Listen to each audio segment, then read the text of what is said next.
ख़ास ताज़ा और बड़ी ख़बरें बताएंगे दोस्तों। आखिरकार कैसे हमास ने एक बार फिर से इजराइल के ऊपर तेल अवीव पर बरसाए रॉकेट, कहा यह हमारा बदला है। दरअसल कल हॉस्पिटल में घुसकर इजरायली सैनिकों ने शर्मनाक हरकत किए, मरीजों को गोली मार दी। आखिरकार क्यों दोस्तों? ईवीएम पे तो सवाल बाद में उठेंगे, लेकिन अब बीजेपी की चंडीगढ़ वाली बेईमानी सोशल मीडिया पर तेजी से वायरल हो रही है। आखिरकार कैसे दोस्तों 20 प्रत्याशी, आप समझिए, जिसके पास ज़्यादा लिस्ट थे उनको हरा दिया जाता है और कम वाले जीत जाते हैं। बताएंगे एक पूरी धांधली का रचेता कौन है, और आखिरकार क्यों तेजस्वी यादव के बाहर निकलते से ही लगे दोस्तों शेर के नारे।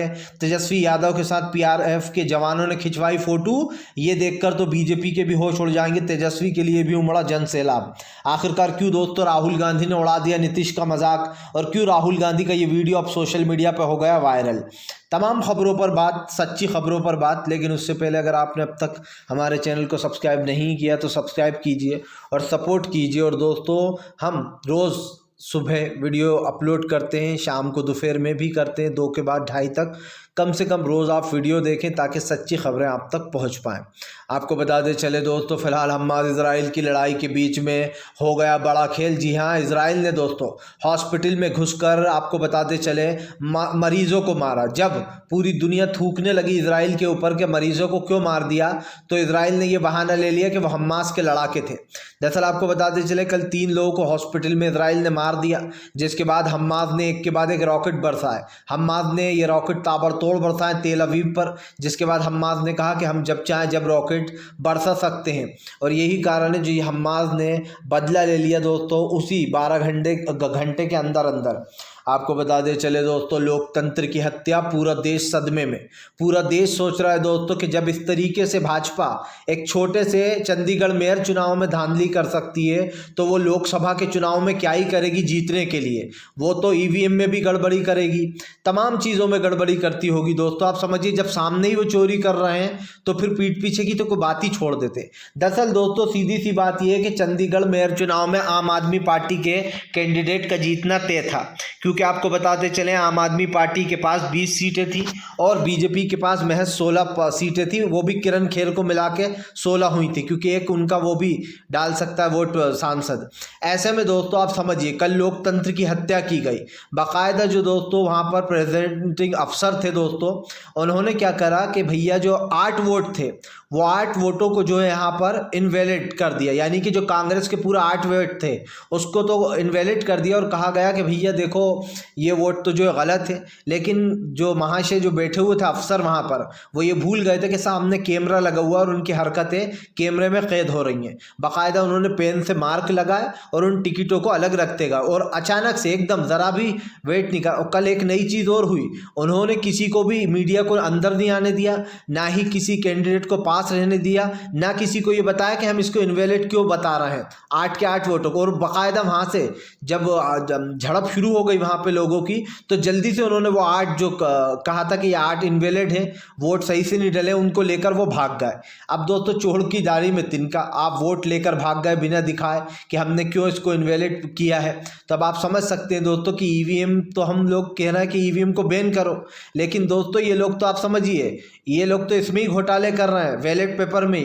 तो इन ईवीएम में क्या करते होंगे आप सोचिए। चंडीगढ़ मेयर चुनाव में आम आदमी पार्टी का कैंडिडेट चुनना तय था, लेकिन बीजेपी ने इस तरीके की बेईमानी की और पूरी गोदी मीडिया कह रही थी कैसे तख्ता पलटा, क्या जादू चला। अब आप समझिए बेईमानी को भी जादू बता दोगे तो बेचारे विपक्ष के पास तो कोई वो ही नहीं है दोस्तों विकल्प। वो क्या ही कर सकता है, सिर्फ सुप्रीम कोर्ट जा सकता है या हाई कोर्ट जा सकता है। अगर यहाँ से भी इंसाफ नहीं मिला तो समझ लीजिए कि लोकतंत्र तो भैया ख़त्म हो गया है।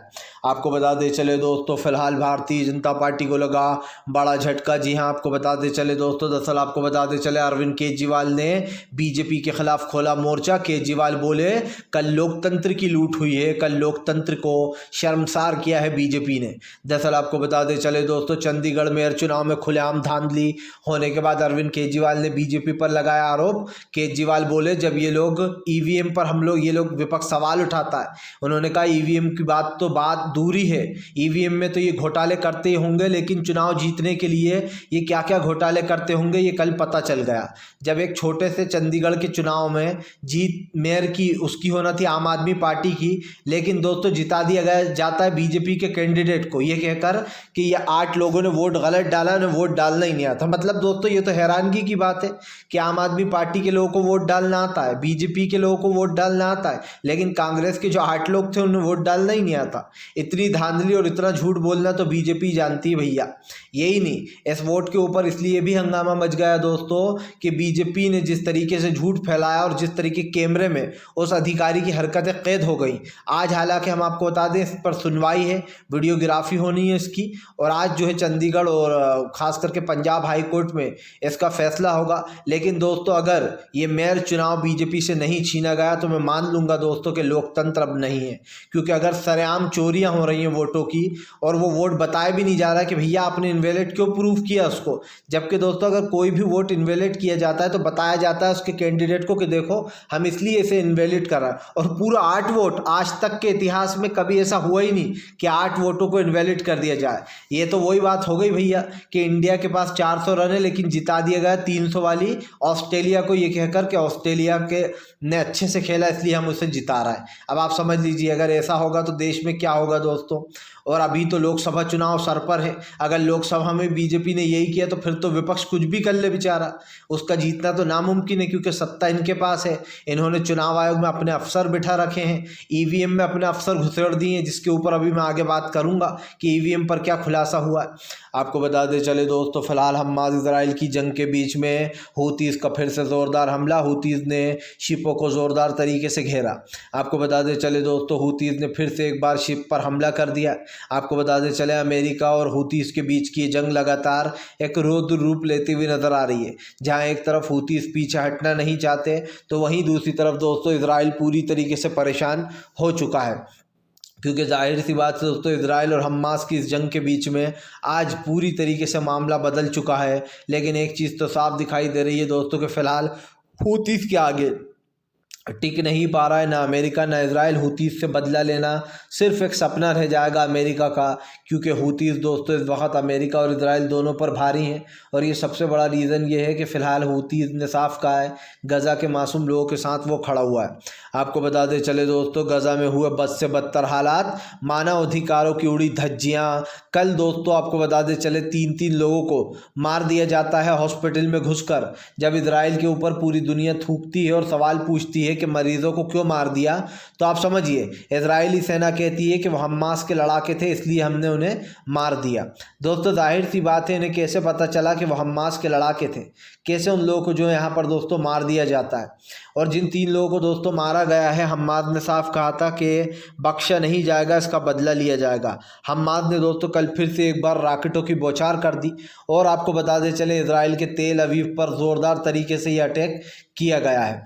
सवाल दोस्तों सिर्फ ये नहीं है कि फ़िलहाल ये जंग जो है यहाँ पर आगे बढ़ रही है, सवाल ये है दोस्तों कि फ़िलहाल हॉस्पिटल में घुसकर उन लोगों को, निहत्थे लोगों को मारना, ये इजराइल की दोस्तों सबसे बड़ी असलियत दिखाता है और बताता है कि इजराइल कैसे आतंकवाद को बढ़ावा देता है।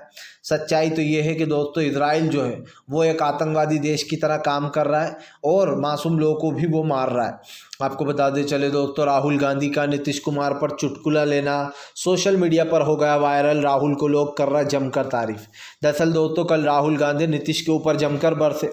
राहुल गांधी ने कहा कि फ़िलहाल नीतीश कुमार गाड़ी में बैठते हैं, आगे चलते हैं, फिर उन्हें याद आता है कि वो अपनी शॉल वहाँ पर भूला राज्यपाल के पास, और फिर राज्यपाल के पास वो कहते हैं कि चलो गाड़ी मोड़ लो, हम हमारी शाल लेकर आते हैं ड्राइवर से, वो कहते हैं। तभी नीतीश कुमार जो है राज्यपाल के पास पहुंचते हैं तो राज्यपाल कहता है कि अरे इतनी जल्दी फिर से, मतलब आप समझे, मतलब राज्यपाल ताना मार रहा है कि फिर से कहीं सत्ता पलटने का मन तो नहीं हो गया, फिर से कहीं आरजेडी में नहीं जा रहा है। ऐसा उन्होंने एक ताना मारा राहुल ने, जिसके बाद सब बहुत हंसे।